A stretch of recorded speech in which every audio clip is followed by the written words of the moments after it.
Good morning, everybody. This is Krishna. I'm the product manager at CloudPhysics. I'm also a product engineer and a product evangelist.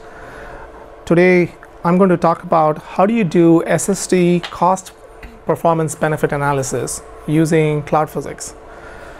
In the technology deep dive, Irfan actually talked about this to some degree. So I'm going to cover some of those items here. So today, if you look at I/O workloads, different virtual machines have different I/O workload profiles. The read-write ratio blend is different. Some of them have bursty periods. Some of them have bimodal spatial locality. So it's really complicated for an average admin to understand or even get information about the I/O characteristics of their virtual machine. All they see is I/Os, read and write. Really don't understand the trend of the read and write. What is the mix of the read and write? What is the spatial locality of those read and writes? That level of information is not available today for an admin. So because of this, they often have to depend on the application owner to make decisions about what is the right storage need for that application. And often the application guy also doesn't have good information about how their database is going to perform, right? So what you actually need is raw, real data that's happening on your data center as of now, not rely on what the application guy is saying or not making a guesswork. So this is possible today because we have an ability to collect vSCSI stats information right from vCenter. And as many of you might know that vSCSI stats, the author of vSCSI stats was Irfan. And when I was in the performance group at VMware, I also did a lot of performance work on storage related stuff. So with the aid of vSCSI stats, we can get all of this modeling aspects of storage workload. That information is available to us. As part of that, there's another important thing is the disk access pattern. Now, when you're talking about disk access pattern, there are two levels of disk access pattern. One is from a virtual disk level. There is a virtual virtual LBA, and so there's virtual logical block numbers that you're accessing, and that has its own pattern. Now, that also translated into a physical block at the array side. That's a different one, right? But just looking at the virtual machine and looking at the logical block access, we can figure out what is the spatial locality of a virtual machine I/O is.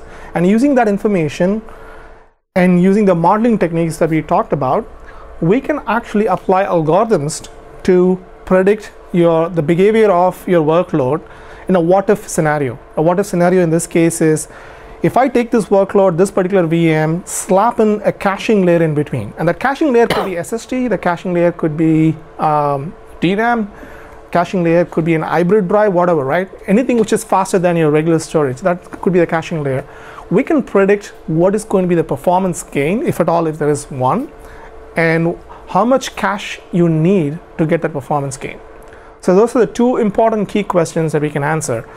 And the two use cases that we're enabling users here is, from a customer point of view, again, they don't have visibility as to their application workload. From a vendor point of view, the vendor has no insight as to whether a caching solution will really benefit a customer. So often in a proof of concept scenario, both sides are don't have visibility, and therefore the sales cycle gets extended because you're buying some solution, putting it on a machine which really does not benefit, and the customer doesn't quantify the benefit, right? So this solves the visibility problems on both sides, because even before you buy the hardware, you can do the simulation and we can predict, we can actually shortlist VMs which are really good candidates for caching, and then we can also predict what will be the caching impact for different storage. So this is a classic example of 3 different VMs which are responding very differently to caching, and that can be derived from modeling, and therefore they require 3 different cache sizes. So what this naturally leads you to do is also some sort of intelligent cache placement that you can do from the ESX perspective. And previously, doing this kind of analysis, it's very compute intensive. It takes in some cases like many hours to do this kind of analysis, and often it was not possible to do real-time analysis of this. But we have created a patented technology which allows us to do this at a much cheaper CPU cost, and therefore we can even do this at the real time. and we have the ability. So we are offering this, we've been offering this as a service to the vendors before, but now we are offering this cache benefit analysis for an end user. So any user who is interested in investing caching solution can actually contact us, and they just have to install the observer, and we do the complete work for them. So the analysis can run anywhere from 1 week to 2 week. Look at the 2-week historical I/O period, and we get back to them saying these are the VMs which will benefit, and this is the performance reduction, the latency reduction you're going to see, and for different cache sizes. So that's the kind of a report we can produce, and we are offering this solution for customers today. Is that a specific like engagement to do that separate from the traditional licensing model, or? The details of Irfan probably has more details on that. It's an assessment service, so it's not like you log into our website and you're going to see a card for it. So you have to email us, and then we will do that. But you still have to install the observer on the. Yes, I mean it's the same product, workflow that you go through, but because it's a deep performance analysis process, we actually want to monitor your environment at that granularity for a couple of weeks, so 10 days to 2 weeks, to get through a few business cycles, end of the week cycle, and so on, to really fit. Remember, SSD caches are huge, right, and sometimes it takes days to actually fill them. And so that's the level of analysis that we'll do, and then you'll get a report in a couple of weeks. Right. Some server-side caching tools are read-only, others are read-write. Does it make recommendations either way or tell you? So it models read cache, it models write-through caches, it models write-back caches are the thing that's a future next step for us.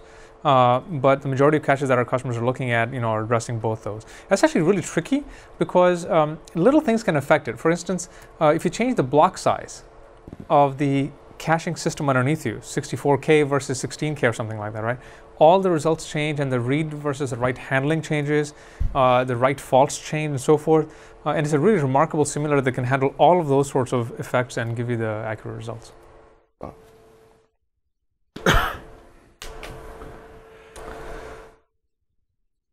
You think this would be useful for evaluating different types of SSD, when Intel versus another model or whatever, to run testing across a bunch of them, and it can be potentially used for that. I think the first order business is to figure out whether SSD at all will benefit for you, and you'll be surprised. From our experience, we have found out like vast majority of the cases SSD does not offer performance improvement because of their workload nature. It might be completely sequential, or it may be doing little disk I/O. SATA will do just fine. Yeah, and so there's a lot of hype about SSD today, right? And the numbers speak story very differently. Yeah, so we've had customers, running in an environment where they have, say, 16 hosts in a cluster, and their planned purchase was for all 16 hosts, right? And because of our analysis, they were able to go down to just 4 hosts. And if you just look at $10,000 per SSD card on the PCI side, and that's a remarkable, north of $100,000 improvement using our recommendation of which VMs will actually benefit, co-locate, DRS settings, and so on and so forth. So that's all of that comes with the service. Again, we're all about answers. So it's not just about giving you the data and then saying, look, system administrator, go figure it out. That's not our way of doing it. We want to give you the whole package. We want to say, here's the virtual machines that are benefit. Here's how you will go and configure it to get that CapEx opportunity, but also have the performance savings associated with it. So it's been a very, very successful service for us, and it's really exciting for us to bring it to the masses now and offer that to enterprises at that level of accuracy.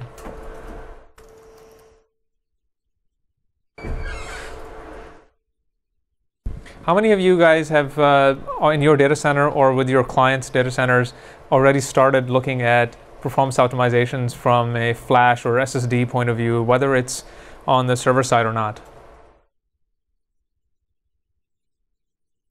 So Eric, are you seeing that your clients are immediately attracted to the value prop, or is there a kind of a barrier from the cost? I'm lucky that a lot of them are conservative, so they don't really immediately jump to the, flash will be the answer. Yeah. So it's good, they're avoiding the hype of it. But at the same time, there's real places where they could win, and I'd love to see that. That's why truthfully, this feature, like I said, this is top of list for the stuff that I'd love to be able to present, because I know then you can make an honest analysis about stuff, because the real actual workload analysis, and like I said, that's what I love about just going in and saying, you know, look at the tool, even just in the generic, you know, stats that you guys pull, because then I know for real, this is what your actual workload looks like. Don't read the TPCC benchmarks and say that I need to be doing something different. Look at your actual real live workload.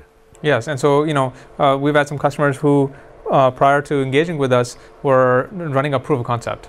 And one of the key observations that we heard from them was that the proof of concept was running iometer or some other workload benchmark, and ultimately the whole process devolved into seeing blinking lights, right? Because it's got nothing to do with what I'm running in my environment. And when we started to develop the solution, Krishna will tell you that that was one of our biggest things, which was, look, it cannot be something synthetic. It has to be your workload. We have to be literally simulating your workload through different cache sizes and giving you that result. Yeah. Are you capturing the like any compression that a SAN would do, or on the inbound? Because I've run a POC, and that was one of the things I ran into. Is right, an iometer workload's going to push a bunch of zeros towards the array, and it'll compress it using its CPU, and that might tell you one thing when you really should be thinking this is a compression feature that it's doing. It's not real performance. Yeah, so for definitely the simulator is able to deal with can be extended it for cases like that. I think the key technology is to figure out the cache locality, how frequently you're accessing the blocks that you previously accessed and what is the last time you access it. I think that really determines your cache size. MFU and MRU. Yeah, exactly. That kind of covers two really cool questions. One specifically on that data deduplication and other stuff that's happening, you know, underneath the covers at the storage layers. Is there a way that we could see those efficiencies and where they're realistic, you know, on that? And then separate to that, out of storage altogether, what about network virtualization and network level stuff? How are you guys going to deal with NV products and how you guys can get inside those? Why don't you address the network side? I thought I'll answer the first one too, but you can also add your color to it. I think for the first one, even if dedupe and other optimizations are going in the backend, right, it's only going to improve your performance even more. So this gives you the bare minimal performance benefit you're going to get with the caching layer. So that's one thing. For the networking side, there's a lot of interesting things that's happening in the networking side, right? Especially with the announcement of NSX at VML last year. We are looking at some networking related solutions. So one thing we thought about is, just like we did data store contention, we can do the same thing for the networking. Because again, you could start collectively looking at the total amount of traffic which is going out from multiple virtual machines on multiple ESXOs. Then you can actually do a traffic heat map, and then you can identify contention spots in your network too. So that's something we were thinking about doing it, but right now our focus is all on storage. Exactly, and I would say that the thing that you'll find about CloudPhysics is that we're very focused on the VMware admin, the virtualization admin, right, and that team.